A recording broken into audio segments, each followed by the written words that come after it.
We're at Gasoline and Juice today, and we're here for the EV meet organised by MT3. As you can see, a lovely line of EVs and something very special here. We've got Matt to tell us all about it. Matt, as soon as I saw this car, I recognised it from Ben Collins' channel, The Stig, and taking it round the Nürburgring.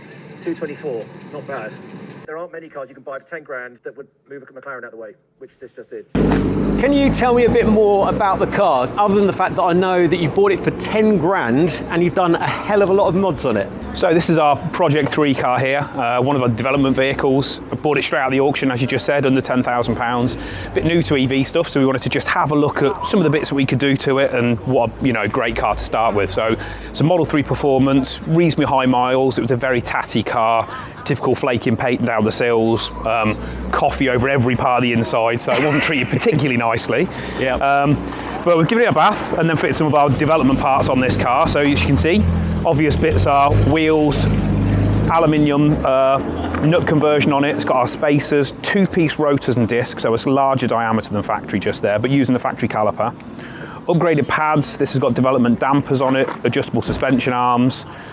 It's got the brake booster, tightener in there as well, and then on the rear end, same sort of deal. So lots of the arms changed with the bushings. This is all test components at the moment that we're bringing to market for performance EV owners, and then also for some of the bits where perhaps they want more comfort. So we're looking at doing softer springs for some of the Model Ys and Model 3s. And actually, as powered, we're covering off all EV products. So it's not just Tesla only. We've got Porsche development vehicles, got some Renaults coming through, and then some Hyundais later. Now, also, I did see that the camber's looking pretty tasty on this as well. Is this something you've set up yourself, or how have you worked out to maximise the grip on track with this car? So this car went over to String Theory Garage in Stratford. They did a lot of the work with the setup on this vehicle. It's got just over 3 degrees at the front and a bit on the rear, which was a real track focused thing. We already know that the weight distribution is so good on a Tesla, it's 50-50. And obviously that lovely low centre of gravity where all the batteries are sat really low down. But the extra bite that we've got... Hold on a second, it's rather loud Harley coming past. We are at Gasoline and Juice after all, so it can't just be quiet stuff, right? Need some gasoline as well as the juice.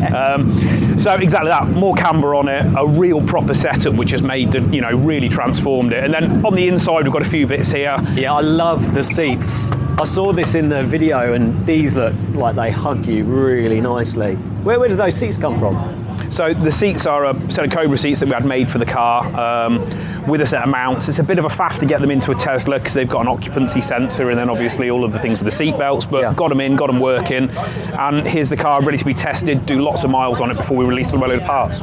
And so how many miles has the car done? So just over 100,000. It was really, really good driving it so we drove to the Nürburgring in the car. Supercharging network worked perfectly every single time in the app. Fast charge, told us where to go. Nice. And we're pretty new to EV, so, getting our head around that was quite interesting. And what was the charging like at the Nürburgring? I'm guessing there's some chargers nearby there. Exactly that. So on the main boulevard, there is a Tesla supercharger as well as a bank of other chargers, which I think people like Xiaomi and all the new big EVs that are setting all the records go and use.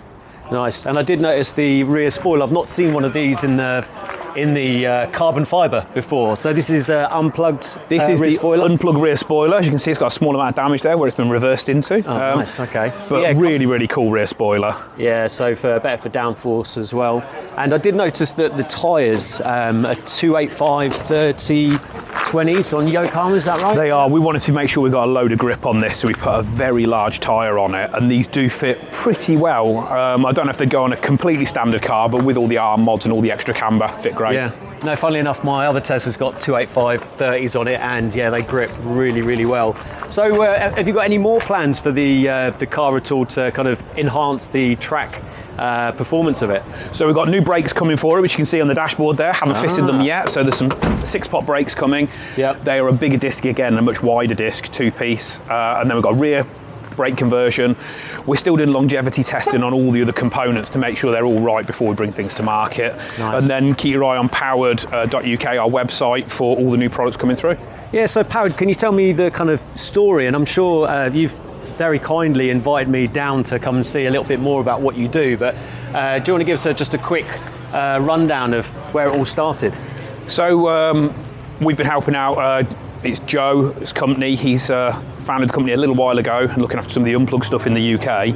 And then we've been helping with our large background of, lots of tuning cars in the past, helping develop all the components. But it's a full EV product range, specialising predominantly in Tesla because obviously the volume of vehicles is there and the enthusiast market, then the things like the Porsches and the Hyundais and some of the other EVs that are coming through. Okay, well actually, you can see how many Tesla enthusiasts are here today, and you've brought along a Porsche as well. Yeah, that's it. So Taycan Turbo S here. So this one's got our lowering links on it, and then all the noise again. That's it. Motorbike time. Yeah, so this is a Turbo S. Yeah. Turbo S tow top spec. And yeah, lowering links and a spacer set on this just to give it that nice stance and that little bit lowered ride height. And again, very similar setup to the Model X and S with the suspension links on it, so they'll be available very soon. Well, it's obviously quite loud here, so I thought we'd just take a little break, and I'm really keen to sit in these seats because these seats look amazing. So I'm just going to get Matt to hold the camera for me for 1 second. Right, let's give it a sit in here. Oh yeah. Yeah, I bet you can feel where the car is going this. I don't think I'd want it for a really long drive, but for track work and for, actually every day it wouldn't be too bad because the side bolsters aren't too crazy. But it's not that bad. I mean, I drove it all the way to the ring and it was absolutely fine. It's really comfortable, really comfortable. No, it's really nice. And got a nice carbon effect here. Yeah, no, looking good. Are you going to be putting a cage in it or anything like that? Or we're not really sure. I think we want to do some more stuff on this, doing some road bits. I think we'll probably try and overland it a little bit because I think raising these cars is quite an interesting thing as well now. So slightly smaller wheel and tyre. Yeah. I think there's not a Tesla around that hasn't got a cracked wheel or hasn't been curbed as well. So I think we'll be looking at some other wheel options and something a bit bigger, and then just do more stuff with it. It is a true development vehicle. It's no one's daily driver. No, spot on. No, thank you very much for letting me have a go in there. No, thank you very much, Matt. And it's great to see you down at this event, Richard's event.